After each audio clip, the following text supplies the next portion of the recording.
এই দৃশ্য বিহারের কোন এক স্টেশনের। ট্রেনের কিছু কামরার মধ্যে আগুন লেগে গেছিল। তখন রেস্কিউ টিম এসে সাধারণ পাবলিকের কাছে সাহায্য প্রার্থনা করে। তারপর সবাই মিলে এক হয়ে আগুন লাগা কামরাগুলো থেকে বাকি কামরাগুলোকে আলাদা করে দেয়। এভাবে পুরো ট্রেনটাকে তারা রক্ষা করে। মানুষ যখন মোবাইলের মধ্যে নিজেকে সম্পূর্ণ ডুবিয়ে রাখে, এমন কাণ্ড তখনই ঘটে। লিফটের গেট রয়েছে পিছন দিকে আর খুঁজছে সামনের দিকে।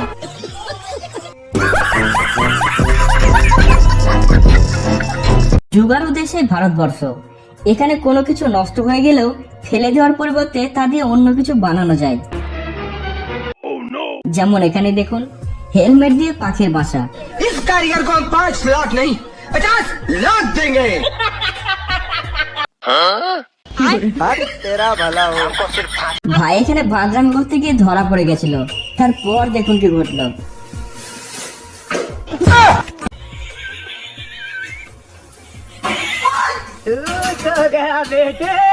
ये फंस गया सी है।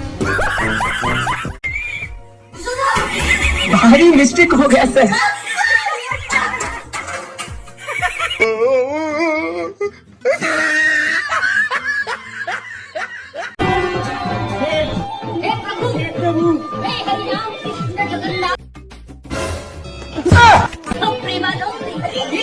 अरे तू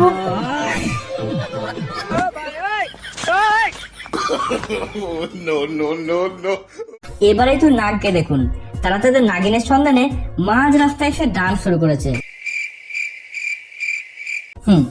মনে হয় নাগমণি নিয়েই তারা ফিরবে।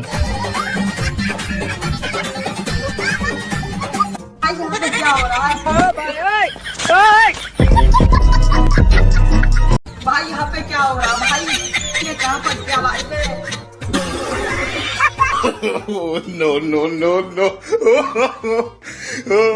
রাত্রি হলে পুরুষ মানুষের ইচ্ছাগুলো নাচতে নাচতে চোখের সামনে বেরিয়ে আসে। চাচা কিন্তু ফুল মুডে ছিল। এদিকে চাচিও তার ইশারায় রাজি হয়ে যায়। তারপরে बाबू ए बाबू बाबू मान जाओ ना प्लीज। प्यारी समझ गई। ये फंस गया सी है। একটুর জন্য চাচার মিশন পুরো ফেল হয়ে গেল।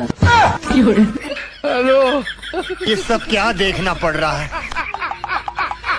अच्छा है मैं अंधा हूँ।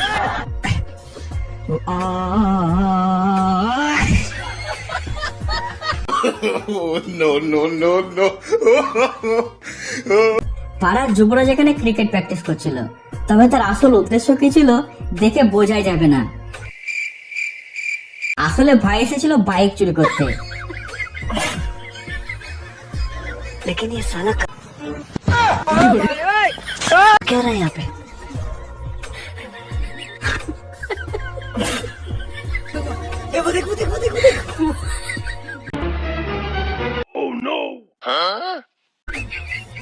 এভাবে কিছুক্ষণ নাটক করার পর যখন সে বাইক নিয়ে পালাতে যাবে, তখনই তার চোখ পড়ে যায় সামনে সিসিটিভি ক্যামেরার দিকে। আর যায় কোথায়, ভাই কেমন লজ্জা পেয়েছে দেখুন।